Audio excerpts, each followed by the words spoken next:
Good morning students and welcome to our YouTube channel KB campus. मैं आपका teacher विकास कुमार। मुझे उम्मीद है कि पिछले 2 दिनों की जो पढ़ाई इंग्लिश में आपको दी गई है प्रोनाउन चैप्टर से रिलेटेड, वो आपको बहुत ही अच्छे ढंग से समझ में आई होगी। कुछ बच्चे हैं जिन्होंने अपना फीडबैक भी दिया और उसे देखकर काफी खुशी भी हुई कि एटलीस्ट बच्चे लोग पॉजिटिव रिस्पॉन्स दे रहे हैं। मैं उम्मीद करता हूं कि आप सभी लोग पॉजिटिव रिस्पॉन्स दें और अपने क्लासरूम स्टडी को बहुत ही बेहतर ढंग से कंटिन्यू करें। मैं आपको उम्मीद दिलाता हूं कि आप आने वाले एग्जाम में बहुत ही अच्छे मार्क्स से पास भी करेंगे, बशर्ते कि आप अपने टीचर के साथ थोड़ा वर्कआउट घर पर भी करें। आज हम लोग कुछ अलग चैप्टर पढ़ने जा रहे हैं। दैट मींस आज हम लोग ग्रामर नहीं करेंगे, आज हम लोग सिंगल फीलर्स पढ़ने जा रहे हैं, ठीक है। और ये बताने का मकसद आज ये इसलिए क्योंकि अभी सीपीओ का एग्जाम होने वाला है और सीएचएसएल का भी एग्जाम होने वाला है। तो एग्जाम्स में जो क्वेश्चन आएंगे वो सॉल्व करने में ये आपको काफी मदद पहुंचाएगा। आज जो क्वेश्चंस मैं आपको करवाने जा रहा हूँ ये प्रीवियस ईयर पर बेस्ड क्वेश्चंस हैं, ठीक है। ये प्रीवियस ईयर पर बेस्ड क्वेश्चंस इसलिए मैं लाया हूं ताकि आप ये समझ सके कि एग्जाम्स में क्वेश्चंस क्या पूछे जाते हैं और उस तरह के क्वेश्चंस को हम लोग कितने इजी वे में आंसर दे सकते हैं, ठीक है। तो मैं उम्मीद कर रहा हूं कि आप इस वीडियो को कंप्लीट एंड तक देखेंगे। देखने के बाद आप इसे लाइक, शेयर और सब्सक्राइब भी करेंगे और साथ साथ अपना फीडबैक भी देंगे। चलिए हम लोग चलते हैं अपने पढ़ाई की ओर। देखिए आज का टाइटल है फीलर्स स्पेशल क्लास। ये स्पेशल क्लास इसलिए है क्योंकि ये एग्जाम पर बेस्ड क्वेश्चंस होने हैं, ठीक है। आप इसको अच्छे से समझें। पहला क्वेश्चन है James carefully put the painting dash the wall, ठीक है। अब हमें ये देखना है कि जो फिल इन द ब्लैंक्स दिया इसमें से ये 4 वर्ड्स जो दिए गए हैं ऑप्शन में उसमें से कौन सा वर्ड सुइटेबल है जिसे मैं ऑप्शन के तौर आंसर के तौर पे चूज कर सकूं। तो बहुत सारे स्टूडेंट्स ये होंगे जो सेंटेंस पढ़ें और डायरेक्ट यहाँ पर देखते हैं कि सो हाँ यहाँ पे क्या हो सकता है, एबव द वॉल भी हो सकता है, इन द वॉल भी हो सकता है, ऑन द वॉल भी हो सकता है। ये सारी चीजें सोचने लगते हैं, लेकिन हमें ये सारी चीजें नहीं करनी है। हमें क्या करना है, कौन सा वर्ड आंसर नहीं हो सकता है पहले हमें वो ढूंढना है। समझ गए, कौन सा वर्ड आंसर नहीं हो सकता है पहले आप उसे ढूंढेंगे, ठीक है। गौर करके देखिए फिर से। जेम्स ने बहुत ही सावधानी पूर्वक पेंटिंग को दीवार पर रखा। पुट का मतलब क्या होता है, रखा, तो दीवार पर रखा। तो क्या होना चाहिए था, फॉर द वॉल। ये तो सर्टेन है, फॉर द वॉल हो नहीं सकता है। दैट मींस ये ऑप्शन तो मेरा गलत है, ठीक है। अब यहाँ पे दे रहा है इन, तो इन का मतलब क्या होता है, किसी चीज के अंदर। तो दीवार के अंदर तो नहीं हो सकता है कोई चीज, पेंटिंग को दीवार के अंदर तो नहीं डाल सकते, मतलब ये ऑप्शन भी गलत। अब फिर फंसा मेरा दो वर्ड कौन, एक एबव और एक ऑन, ठीक है। तो डाउट कहां क्लियर होता है, सो समझिए। एक फ्रेज होता है पुट ऑन समथिंग, आई समझ में, पुट ऑन समथिंग। तो मेरा सेंटेंस में ही क्लू दिया था, देखिए पुट लिखा था, फिर ऑन भी लिखा और वॉल भी है। तो पुट ऑन का मतलब क्या होता है, पहनना। जैसे हम लोग कपड़ा पहनते हैं ना, पुट ऑन योर क्लॉथेस, मतलब कपड़ा पहन लो।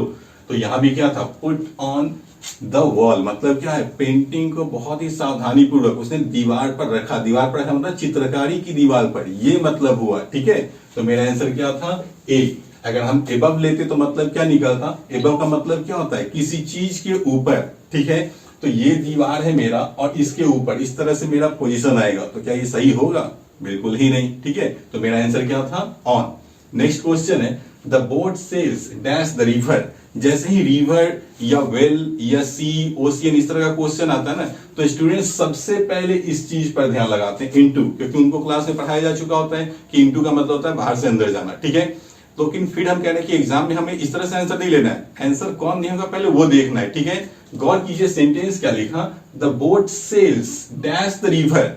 नदी में, ठीक है, जो बोट है, नाव है, वो तैरती है। सेल मतलब क्या होता है, आगे की ओर बढ़ना, तैरना, ठीक है। तो बोट क्या नदी के अंदर तैरेगी। अगर हम बोलेंगे इनटू, तो ये मेरा नदी हुआ और ये बोट इसके अंदर चली गई, ऐसा तो हो नहीं सकता है। मतलब ये ऑप्शन जो भी लोग सोच रहे थे तुरंत लेने का, उनसे तो गलती हो जाती। दैट मींस ये ऑप्शन गलत था। अब फिर देखिए एबव, तो नदी है, मान लीजिए नदी है, तो एबव का मतलब क्या होगा, ऊपर। तो नदी के ऊपर ये कोई एरोप्लेन तो है नहीं कि उड़ के सेल करेगी, मतलब ये ऑप्शन भी क्या था, गलत था। अब बचता है on the river, in the river. जो स्टूडेंट बहुत ही स्मार्ट होते हैं ना, स्मार्ट क्या मतलब ओवर स्मार्ट होते हैं, ठीक है, वो क्या कर लेते हैं, आंसर ले लेते हैं ऑन, ठीक है, कि ऑन द रिवर ही होगा। हालांकि उनके मन में दो सेंस चल रहा होता है कि इन भी हो सकता है, ऑन भी हो सकता है, इन भी हो सकता है, ऑन भी, लेकिन वो सबसे ज्यादा अट्रैक्ट कहां होते हैं, ऑन की ओर, ठीक है। यहाँ ये ऑन द रिवर हो सकता है, लेकिन ऑन का मतलब क्या होता है, जब कोई चीज किसी चीज के ऊपर स्थिर हो, स्टैटिक पोजीशन में हो तो ऑन लेते हैं। जैसे मान लीजिए कि ये कोई चीज है, ठीक है, टेबल है और इसके ऊपर हमने सेब रख दिया, तो टेबल के ऊपर सेब है तो ये तो स्थिर पोजीशन में, तो हम ऑन का यूज करते हैं। और आप खुद सोचिए, नदी में बोट जो है वो तो आगे बढ़ रहा है ना, वो तो स्थिर है नहीं जो ऑन लगा ले, मतलब ये भी गलत है। आंसर क्या था? इन। ठीक है, अब मतलब क्या निकलेगा इसका? ये मेरा नदी है और ये मेरा बोट इसी के अंदर आगे की ओर जा रहा है। तो जब हम किसी चीज के अंदर होते हैं, ठीक है, तो उसके लिए इनका यूज करते हैं। आइए समझ में। Next, each item was sold dash a pound. अब देखिए यहाँ पे लोग क्या सोचते हैं ना कि सोल्ड डैश पाउंड, पाउंड मतलब क्या हो गया? एक करेंसी हो गया। तो जैसे ही पाउंड देखते हैं, नोट देखते हैं ना, तो लोग क्या सोचते हैं कि सोल्ड के साथ एट प्रीपोजिशन आता है, लगा दो एट, जबकि ये गलत हो जाएगा ऐसा करना। ठीक है, जब एट का यूज करते हैं, जब लिखा रहा है rate, speed, at this rate, at this speed या विथ दिस स्पीड, स्पीड के साथ एट और विथ दोनों लगाते हैं। ठीक है, और रेट के साथ भी हम लोग एट लगाते हैं। लेकिन यहां तो रेट लिखा नहीं है, यहां क्या लिखा? Sold dash a pound, sold लिखा और उसके बाद सीधे पाउंड दे दिया, करेंसी दे दे, पाउंड दे दे, कुछ भी लिख दे इस तरह का, ठीक है, रकम। तो वहां के लिए हम लोग क्या यूज करते हैं? For, sold for rupees. ठीक है, आप देखते होइएगा, मैथमेटिक्स अगर सॉल्व कीजिएगा तो लिखिएगा lemon sold 12 for rupees 1, sold 12 for rupees 1। तो सोल्ड के साथ क्या यूज करते हैं? फॉर, अगर आगे करेंसी दिया हो तो। ठीक है, जो लोग एट सोचेंगे या इन सोचेंगे या ऑफ सोचेंगे वो गलत होना है। तो आप गौर करके देखिए, ये तीन क्वेश्चन आपके आईक्यू पर बेस्ड था। पढ़ते तो हैं आप, आपके पास इसका नॉलेज भी है, लेकिन एग्जाम में आप कुछ गलत ऑप्शंस की ओर ज्यादा अट्रैक्ट कर जाते हैं, और जैसे ज्यादा अट्रैक्ट होंगे उस ओर तो निश्चित सी बात है आप ऑप्शन गलत चूज कर लेते हो। तो यही चीज समझाने के लिए मैंने इस क्वेश्चन को यहाँ पर दिया था कि कम से कम ये चीज तो एकदम आपको पता होना ही चाहिए। ठीक है, क्वेश्चन नंबर 4 है, he stopped to dash the gold ornaments in the shop window. अब ये समझिए कि शॉप विंडो का मतलब क्या होता है। हम लोग फिर ये चर्चा नहीं करेंगे आंसर क्या होगा, पहले ये देखना है आंसर कौन नहीं होगा। ठीक है, तो शॉप विंडो का मतलब हम लोग जो बाहर ही दुकान के खड़े होकर किसी आइटम को बाहर से देखते हैं। आइटम दैट मीन्स कपड़ा हो सकता है, ज्वेलरी हो सकता है, जूता या कुछ भी इस तरह का चीज हो सकता है। ठीक है, तो उसे हम लोग शॉप विंडो कहते हैं। ठीक है, तो यहाँ कह रहा है कि stop to dash the gold ornament. तो गोल्ड के ऑर्नामेंट मतलब सोने के जेवर को वो शॉप विंडो से क्या करने के लिए रुका होगा? गौर कीजिए, प्रिज्यूम करने के लिए। प्रिज्यूम का मतलब क्या होता है? जैसे अज्यूम, अज्यूम मतलब कोई चीज मान लेना, सेम वही मतलब होता है प्रिज्यूम का। तो वो अज्यूम करने के लिए रुका, गलत हो गया, मतलब ये ऑप्शन तो आंसर नहीं होगा। अब स्क्वाल्ड, स्क्वाल्ड मतलब डांटना, तो वो ज्वेलरी को डांटेगा, कोई मतलब हो सकता है क्या? गलत है। अब ऐसा है इवेल्युएट और रिजेक्ट। ठीक है, तो निश्चित सी बात अब इसी दोनों में आंसर होना है। तो हम कोई ओनर तो है नहीं, ना हम कोई एक्सपर्ट है जो हम रिजेक्ट कर सके। समझ रहे हैं कहने का मतलब? तो हम इसे हटा के क्या लेंगे आंसर? इवेल्युएट, क्योंकि गोल्ड ऑर्नामेंट को क्या कर सकते हैं? इवेल्युएट कर सकते हैं कि हाँ ये कितने तक का हो सकता है, ये सही है या नहीं है, ये किस तरह से दिख रहा है। तो इन सारी चीजों को जो हम परखते हैं इसको हम लोग क्या कहते हैं? इवेल्युएट करना। और रिजेक्ट किसे कहते हैं? जब कोई ऑफर मिले आप उसको हटाते हो तो उसे रिजेक्ट करते हैं, या कहीं कोई सिलेक्शन करना हो उसे हटाते हैं तो रिजेक्ट करते हैं। ठीक है, चलिए नेक्स्ट है, one should let go. Main चीज यही देखना है आपको, लेट गो ऑफ। तो लेट गो का मतलब क्या होता है? कोई चीज को जाने देना। कहते हैं ना, अरे छोड़ो इसे जाने दो, भूल गए सो बीत गया, सो बीत गया, इसे हटाओ। तो ये जो हम लोग बोलते हैं इसको हम लोग कहते हैं लेट गो, मतलब जाने दो। अब सेंटेंस पढ़िए, बोलता है she should let go of the dash of the past. तो बीते हुए समय के डैश को बोलता है जाने दो। तो निश्चित सी बात है, कोई अच्छी चीजों को हम लोग जाने देंगे या कोई ये बुरा हमारे साथ पास्ट में हो चुका है उसे जाने देंगे। तो निश्चित सी बात है, अच्छी चीजें तो मेमोरी हो गई जिन्हें हम लोग रखना चाहते हैं, और जो बुरी चीजें घटित हुई उसे हम लोग जाने देना चाहते हैं। तो हमें इस सेंटेंस को पढ़कर ये देखना है कि कौन सा निगेटिव वर्ड है जो मोस्ट सुइटेबल हो सकता है और जो मेरे सेंटेंस को सेटिस्फाई करे। ठीक है, चलिए देखते हैं। फैंटेसी, तो फैंटेसीज का मतलब क्या होता है? कोई भी काल्पनिक दुनिया। तो ये तो पॉजिटिव मतलब दे रहा है, फैंटेसी मतलब कोई भी काल्पनिक चीजें, तो ये तो आंसर नहीं हो सकता है। हर्डल्स मतलब बाधाएं, चलिए ये निगेटिव आया। सॉरोज मतलब दुख, ये भी हो सकता है निगेटिव। फेज, फेज का मतलब क्या होता है? समय, जो एक समय का दौर होता है उसे क्या कहते हैं? फेज। तो ये तो ऑलरेडी पास्ट का ही बात हो रहा है, तो ये तो गुजर गया, तो ये तो आंसर हो नहीं सकता है, ना ही ये हो सकता है। अब हमें वापस इन दोनों में देखना है कि बेस्ट ऑप्शन कौन सा है, हर्डल्स या सॉरोज। तो हर्डल्स का मतलब बाधाएं, वो तो जब पास्ट हुआ होगा, जब आया होगा तभी चला गया होगा, ठीक है। तो निश्चित सी बात है इसको हटाएंगे और आंसर किसको लेंगे, सॉरोज, ठीक है, कि बीते समय की जो दुख वाली बातें रही होंगी या कोई भी बुरी चीज है उसे जाने दो, ये इसका हिंदी हो गया। आया समझ में। चलिए नेक्स्ट देखते हैं। You should have dash with me before reaching my office. आपको ऑफिस पहुंचने से पहले मुझसे डैश करना चाहिए था। तो ऑफिस पहुंचने से पहले क्या करना चाहिए था, एंटीसिपेट। एंटीसिपेट का मतलब होता है पहले से आशा करना। कोई मतलब निकल सकता है क्या कि आपको ऑफिस पहुंचने से पहले मुझसे प्रत्याशा करना चाहिए था, कोई मतलब नहीं निकला। अगर आपको एंटीसिपेट से मतलब ना समझ में आए तो आप यहाँ होप लिख सकते हैं, होप का मतलब भी सिमिलर होता है, ठीक है। तो ये तो ऑप्शन गलत है। ये देखिए रिकंसाइल, रिकंसाइल का मतलब क्या होता है, मेल मिलाप करना, मैत्री करना, ठीक है। तो यहाँ कोई मतलब निकलेगा, यहाँ कोई दुश्मनी का तो चर्चा है नहीं जो मेल मैत्री का सेंस आए, तो ये भी ऑप्शन मेरा क्या हो गया, गलत हो गया। अब नेक्स्ट आ रहा है इंटरेक्टेड। इंटरेक्टेड मतलब किसी से आमने सामने मिलना। तो ये कभी हो सकता है, सेटिस्फाई कर सकता है सेंटेंस को कि आपको ऑफिस जाने से पहले मुझसे इंटरेक्ट होना चाहिए था, या ऑफिस जाने से पहले आपको मुझसे कोऑर्डिनेट करना चाहिए था। कोऑर्डिनेट मतलब क्या होता है, एक दूसरे के साथ सामंजस्य बैठाना। तो ऑफिस जाने से पहले आप मुझसे मिलें या ऑफिस जाने से पहले आप मुझे सामंजस्य बना लें, ठीक है। तो इस दोनों में बहुत ही ज्यादा कंफ्यूजन हो सकता है स्टूडेंट्स को। कुछ स्टूडेंट्स कहेंगे कि नहीं कोऑर्डिनेट सही है, कुछ बोलेंगे नहीं इंटरेक्ट सही है, लेकिन सही ऑप्शन क्या होना है मेरा, कोऑर्डिनेट। क्यों, क्योंकि जाने और आने से पहले हम लोग एक दूसरे के साथ क्या करेंगे, एक म्यूचुअल कन्वर्सेशन करेंगे। अब उस कन्वर्सेशन में ही हम लोग जो भी बातें आगे की हो वो तय करना होता है, तो उसे हम लोग क्या कहेंगे, कोऑर्डिनेट। कभी भी हम इंटरेक्ट नहीं ले सकते हैं क्योंकि ऑफिस की चर्चा हो रही है, न कि उस आदमी के पास पहले जाने की चर्चा हो रही है, ठीक है। तो वो ऑफिस जाने से पहले उसे या तो फोन कर ले या तो कुछ इस तरह से बातें कर ले, ठीक है। Next, the man dash for the purpose never did what was expected of him. बोला आदमी जिसे उद्देश्य के लिए डैश किया गया था, आदमी जिसे किसी उद्देश्य के लिए डैश किया गया था उसने उस उद्देश्य को कभी पूरा किया ही नहीं, ठीक है। अब देखिए इसमें से कौन ऑप्शन फिर आंसर नहीं हो सकता है। तो आदमी जिसे सप्लाई किया गया था, ये तो कोई आदमी तो कोई सप्लाई करने की चीज है नहीं, ठीक है। हम लोग सप्लाई क्या कर सकते हैं, मटेरियल को करते हैं। आदमी को सप्लाई करना ये जनरल सेंस में यूज किया जा सकता है, लेकिन ये गलत होता है, ठीक है। तो ये ऑप्शन तो मेरा गलत हो गया।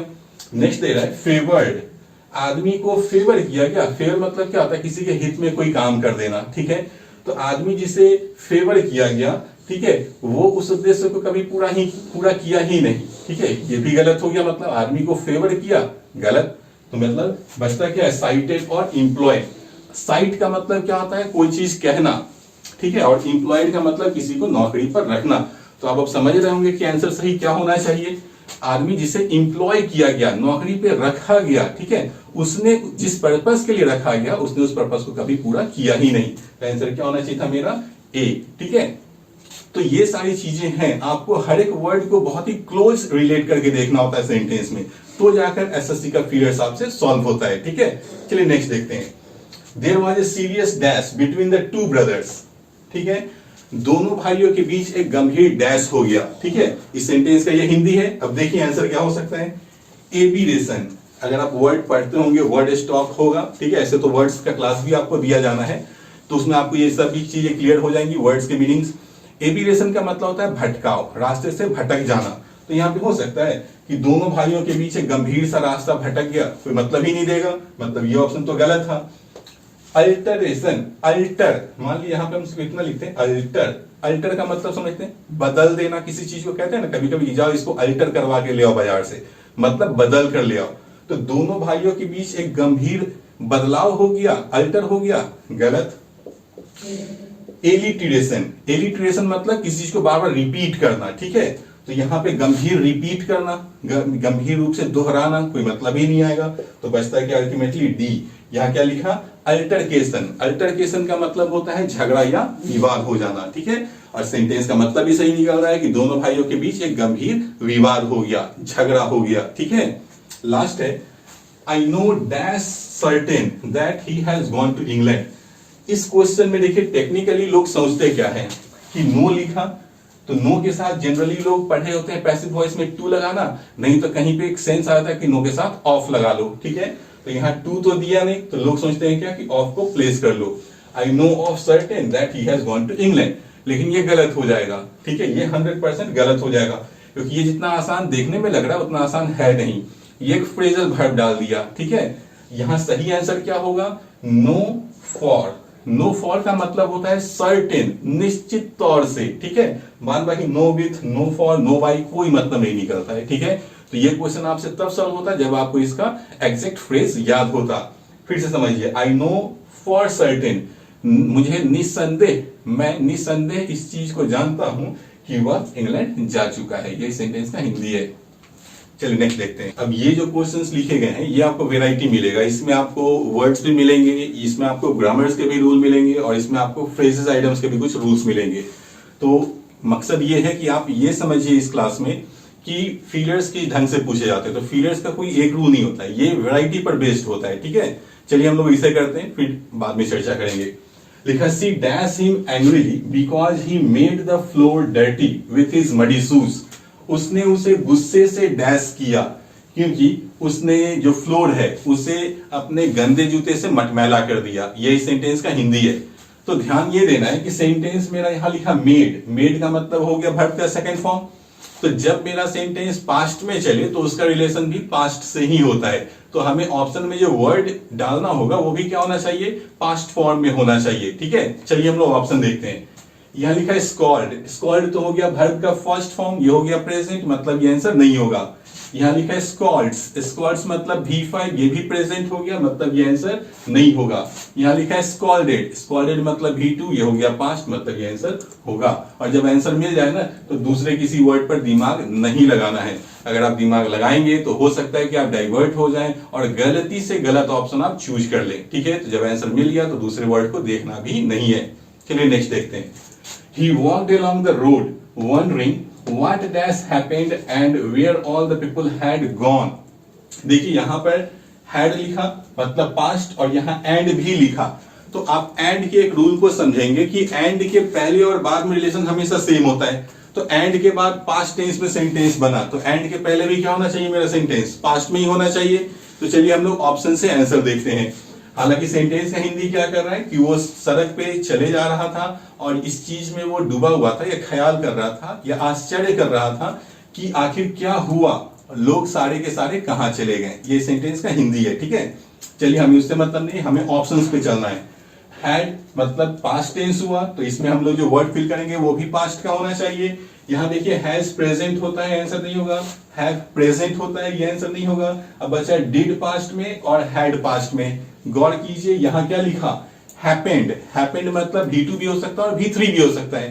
तो डिड के साथ तो भी बनाता है, मतलब ये डिड आंसर नहीं होगा। अगर यहाँ हैपेन होता तो डिड ले सकते थे, लेकिन हैपेंड लिखा मतलब डिड आंसर नहीं होगा। मेरा आंसर क्या होगा, हैड, और हैड के साथ ये क्या हो गया, V3 में चेंज हो गया, मतलब सेंटेंस सही है, ठीक है। Next, it is due to this lethargy, बोलता है यह इस सुस्तीपन के कारण that the plan fail dash, ठीक है, कि जो प्लान था वो डैश हो गया, मतलब सुस्ती के कारण, जो लेट रवैया होता है उसके कारण जो प्लान था वो डैश हो गया। तो प्लान क्या हुआ होगा, देखिए फ्रेजल फॉर्म में दिया, लिखा है फेल फ्रॉम। तो फेल फ्रॉम मतलब कहीं से गिरना, तो प्लान कहीं से गिर सकता है क्या, बिल्कुल ही नहीं, मतलब ये ऑप्शन तो गलत। फेल आउट, तो फॉल आउट का मतलब होता है आपस में ही झगड़ लेना, तो प्लान झगड़ा करेगा खुद में, बिल्कुल ही नहीं, मतलब ये ऑप्शन भी गलत। अब यहां देखिए लिखा है फेल ऑफ, तो फॉल ऑफ का मतलब भी क्या होता है, गिर जाना, लड़खड़ा के गिर जाए, कमजोरी बस कोई आदमी नीचे गिर जाए, ठीक है, तो इसे हम लोग क्या कहते हैं, फेल ऑफ कहते हैं। मतलब यहां ये भी गलत, आंसर क्या लेंगे, थ्रू बचा, आंसर क्या होगा, थ्रू। फॉल थ्रू का मतलब क्या होता है, असफल हो जाना, मतलब सुस्तीपन के कारण जो प्लान था, ठीक है, वो क्या हुआ, असफल हो गया, ठीक है। चलिए नेक्स्ट देखते हैं। The fire service personal dash the fire, ये भी फ्रेज डाल दिया एक, ठीक है। अब यहां बोला कि जो भी फायर सर्विस पर्सनल जो लोग थे, जो कहते हैं ना क्या कहते हैं, जो आग बुझाने का काम करते हैं, फायर स्टेशन में जो वर्क करते हैं, उन्होंने क्या किया, आग को डैश किया। तो उनका काम क्या होता है, आग को बुझा देना, ठीक है। अब जिन्हें ये याद होगा वही तो आंसर ले सकते हैं, तो यहां तो आपको याद करना ही पड़ेगा फ्रेजेस, जिसका क्लास आपको मिलेगा। चलिए देखते हैं। पुट ऑफ, पुट ऑफ का मतलब क्या होता है, किसी चीज को थोड़े समय के लिए स्थगित कर देना। तो वो आग को स्थगित तो करेगा नहीं, मतलब ये ऑप्शन गलत। पुट ऑन का मतलब पहनना, जैसे कपड़ा पहनते हैं तो क्या कहते हैं, पुट ऑन करना, मतलब ये भी गलत, ठीक है। और ये हम लोग पहले नंबर क्वेश्चन में ही पढ़े थे, put on something, put on wall, ये पढ़े थे हम लोग। चलिए नेक्स्ट है पुट आउट। पुट आउट का मतलब बुझा देना। हो गया मेरा आंसर। मतलब आपको कुछ फ्रेजेस अच्छे से याद रखने होंगे। फ्रेजेस बहुत सारा नहीं याद रखना है, वही याद रखना है जो एग्जाम में पर्टिकुलरली पूछे जाते हैं। इसका जो कंप्लीट लिस्ट होता है वो मैं आपको देते रहूंगा, ठीक है। चलिए नेक्स्ट है पुट डाउन, अस्वीकार कर देना, ये इसका हिंदी होता है। द जज डैश द वर्डिक्ट। वर्डिक्ट मतलब अपना फाइनल डिसीजन देना, ठीक है, जनादेश कहते हैं इसको। द जज dash the verdict against the government, मतलब जज ने सरकार के खिलाफ में अपना अंतिम निर्णय दे दिया, ये इसका हिंदी होना है। अब ये देखिए कि यहाँ पे वर्ड क्या आएगा, जज तो है सिंगुलर, हाँ ये बात है कि जज ने निर्णय दिया, मतलब ये काम तो हो गया मतलब पास्ट में मेरा रिलेशन जाएगा। तो देखना कि पास्ट वाला वर्ड कौन सा यूज किया। तो पास्ट में एक प्रोनाउंस लिखा है, पास्ट में एक सेंटेंस लिखा है। मेक V1 है गलत, गिविंग V4 है गलत। अब हमें देखना है प्रोनाउंस्ड या सेंटेंस्ड। तो सेंटेंस का मतलब क्या होता है, सजा देना, और प्रोनाउंस्ड का मतलब क्या होता है, जजमेंट देना। तो आंसर क्या लेंगे, जजमेंट ही दिया ना, तो आंसर क्या हो जाएगा, प्रोनाउंस्ड। अगर सजा दिया होता तो वहां पे सेंटेंस्ड का यूज कर लेते हैं, ठीक है। चलिए लास्ट क्वेश्चन देख लेते हैं। The police is keeping dash on his activities. ये भी फ्रेज होता है और ये बहुत ही कंफ्यूजिंग फ्रेज होता है। इसको लेकर स्टूडेंट्स लोग अक्सर बहुत ज्यादा डिस्प्यूट करते हैं कि ये ऑप्शन भी हो सकता है, वो ऑप्शन भी हो सकता है, ये क्यों नहीं तो वो क्यों नहीं। हमें वो सब में नहीं पढ़ना है, फिर समझा रहे, हमें सिर्फ आंसर से मतलब होता है और क्या सही है वो याद रखना है। तो ध्यान ये रखेंगे कि फ्रेज होता है कीप एन आई, मतलब अपनी नजर बनाए रखना। आई बात समझ में, आपको क्या समझना है, कीप एन आई, यही सही फ्रेज होता है और इसका मतलब क्या होता है, किसी चीज पर नजर बनाए रखना। तो हमने आंसर क्या लिखा, कीप लिखा, तो आंसर हम क्या ढूंढेंगे, ऑप्शन में एन आई कहां लिखा है, जहां लिखा है वही ऑप्शन आंसर होगा। और फिर बिना मतलब का बहस से कोई मतलब नहीं बनता है। कुछ लोग बोलेंगे कीपिंग वॉचफुल आईज भी हो सकता है, वॉचफुल का मतलब भी होता है एकदम नजर बनाए रखना। बोलता है बोथ आईज भी हो सकता है, दोनों आंखें उस पर बनाए रखना। कुछ लोग बोलेंगे कीप वन आई, तो वन आई तो गलत है क्योंकि वन को हम लोग यहाँ पर एन लिखेंगे, आई सिंगुलर है तो एन होना चाहिए। तो हम लोग क्या कह रहे हैं कि हमें उतना बहस नहीं करना है, तो बहस में कभी पढ़ना है, क्या सही फ्रेज है हमें वो याद रखना है, डायरेक्ट आंसर को डिराइव कर लेना है, ठीक है। चलिए स्टूडेंट्स, आज की पढ़ाई यहीं तक। मैं उम्मीद कर रहा हूं कि आपको ये सारी चीजें समझ में आई होंगी। अगर आपको ना समझ में आए तो प्लीज वीडियो को आप दोबारा देखें, इसे समझने की कोशिश करें और फीडबैक कमेंट बॉक्स में जरूर से दें, ठीक है। Thank you.